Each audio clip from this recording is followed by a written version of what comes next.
Hi everybody and welcome. This is the first in a series of online lessons about chemistry for my 7th grade classes. Today we're going to be talking about the periodic table, and I'm going to give you a quick introduction to it and help you to understand how the periodic table works. So let's take a look at what the periodic table is and how it's put together. The periodic table of elements arranges elements. It organizes them, puts them together. It does it in order of atomic number. And one of the things that's really important about the periodic table is that the elements are grouped together by similar properties. So when we put the elements together in the periodic table, in addition to listing them in order of atomic number, we're able to put them together so that elements that have similar chemical properties are close together on the periodic table. This is because the properties that elements have repeat periodically in a regular and a predictable fashion. That's where we get the name for the periodic table of elements. So the important thing to understand here is that this is organized based on the electron structure. And the reason for this is because the properties that elements have depend on how the electrons are arranged within the atoms that make up the element. The reason that the properties repeat themselves periodically is because the properties that the elements have depend specifically on the number of valence electrons that the atoms have. Atoms that have the same number of valence electrons, or elements whose atoms have the same number of valence electrons, are going to have similar chemical properties. And so as we keep adding more and more electrons, once we add into new energy levels, we're going to get different elements that have the same number of valence electrons. We're going to group them together. So let's take a look at the way that we actually structure the table. Right? So the periodic table is broken up into different sections. We're going to call them groups and periods, right? The groups are the ones that are more important for us to understand. The groups are vertical columns. So a group on the periodic table is a vertical column. There are 18 of them, and they go across from left to right.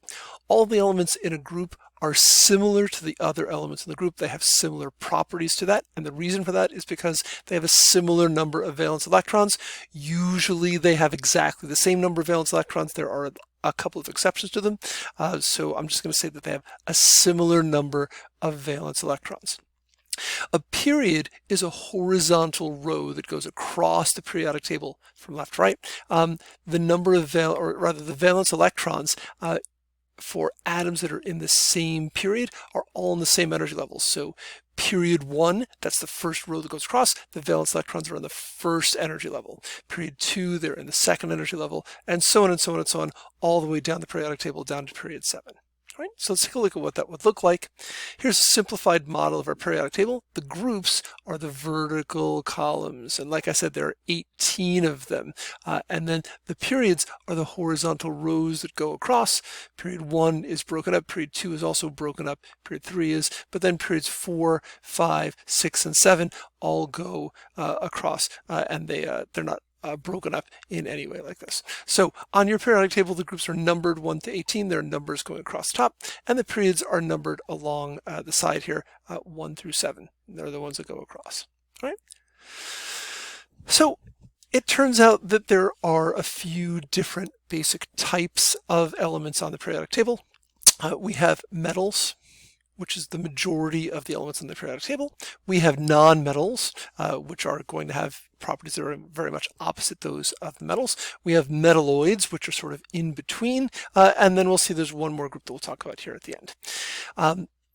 The properties that these have are based on the behavior of the valence electrons. And the thing that's most important to remember here is that atoms want to have the maximum number of valence electrons. They are stable when they have the maximum number of valence electrons. That number is usually 8, but remember the first energy level can hold 2 electrons, so the first energy level is happy when they've got 2 valence electrons. I'm just going to say that the atoms are happy when they've got the maximum number of valence electrons. And they're going to go through changes that are going to cause the atoms to get that maximum number of valence electrons. And we're going to see that the difference between metals and nonmetals in particular has to do with what the atoms are going to do in order to get that maximum number of valence electrons.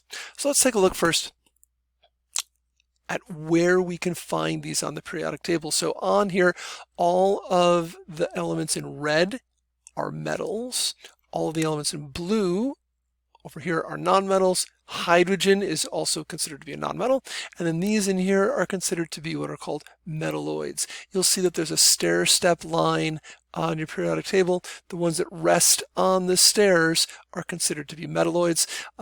These two, germanium and antimony, are also usually considered to be metalloids as well. But I would only ever ask you about the ones that actually sit right on the steps. That's boron, silicon, arsenic, and tellurium. Astatine is kind of a nonmetal. It's kind of a metalloid. Nobody's going to ask you about astatine. It's a really rare element. It's not something that commonly shows up. So let's take a look at what some of these properties of these different types of elements are. Let's start with metals. Right, now you're familiar with metals. There are a lot of different metals on the periodic table that you've seen, things like iron, things like copper, things like aluminum and gold and silver. These are all metals, and all these metals have several properties in common. Usually they're a solid at room temperature. There is one big exception. That exception is mercury, which is a liquid at room temperature. They're usually denser than water, which means if you put them into water, they will sink in water instead of floating. There are a few metals that are less dense than water, but for the most part, they're denser than water. And then there are two other properties that metals have. These are new words, new vocabulary words. Metals are usually malleable. That means that they can be hammered into shape. You can basically, especially if you heat them up, if you take a hammer, you can whack them into shape. You can change their shape by putting stress and pressure on them. The word malleable comes from the Latin word malleus, that means hammer. And it literally means you can beat them into shape. You've probably seen a blacksmith do this, where they'll heat up iron in a forge and then they whack it with a hammer, and you can beat it into whatever shapes you like. Metals are also ductile, which means you can draw them out into a wire. This is really important because of one of their other properties that they have. Making them into wires is really important. Metals have luster. That means they're shiny, and that shiny appearance that they have is something that makes metals look different from other kinds of substances. And metals conduct heat and conduct electricity. Remember, I said that being ductile was important. The fact you can draw them into a wire is important because we use metals a lot for conducting electricity, and it's a lot easier to do that if they shape themselves into a wire. So these properties of metals are things that you would commonly see. Usually solid, denser than water. They're easy to shape either by whacking them with a hammer or pulling them into a wire. They're shiny, and they're good conductors of heat and electricity. Now, why do metals do this? Well, metals do this because they have a small number of valence electrons. Remember, metals are on the left side of the periodic table, and on the left side of the periodic table, that's where we're adding our first valence electrons. So metals are usually going to have a small number of valence electrons, usually 1 or 2, sometimes 3 or 4, and we'll see also later there are a couple way down on the periodic table that have more than that. But for the most part, they have a small number of valence electrons, and that means it's the easiest way for them to get the maximum number of valence electrons is to lose their valence electrons. So metals always want to get rid of their valence electrons, and that means that they don't hold on to them very tightly.